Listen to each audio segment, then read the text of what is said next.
comprendre l'histoire de la vente, il faut retourner loin dans le passé et étudier ses fondements. À l'âge de pierre, nous les humains étions tout d'abord chasseurs-cueilleurs, dépendants de la nature pour survivre. Les premiers échanges entre humains étaient des cadeaux ou des offrandes, à l'occasion d'une rencontre, lors de la traversée d'un territoire par un clan étranger. On ne peut pas encore parler de vente. C'est la révolution de l'agriculture au néolithique qui change en profondeur le visage de l'humanité. On se sédentarise et on commence à maîtriser la faune et la flore.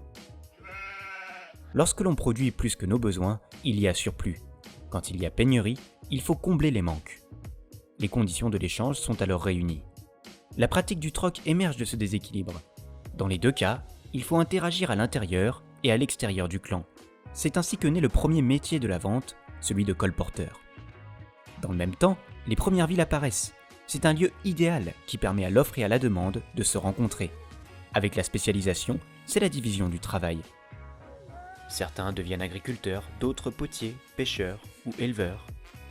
Les fils aînés héritent de la terre familiale. Les cadets peuvent devenir colporteurs.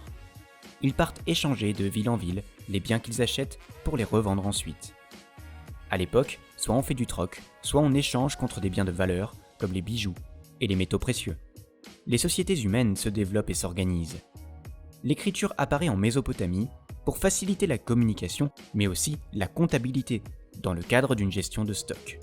C'est un outil formidable pour le commerce. Plus tard, les techniques vont évoluer. On maîtrise de mieux en mieux les métaux. C'est l'âge de fer. Avec ces nouveaux outils, on construit de plus gros bateaux qui permettent d'aller plus loin. Le commerce se développe autour de la Méditerranée, autour des ports et des fleuves. Cela nous amène aux portes de l'Antiquité, mais ça, c'est une autre histoire.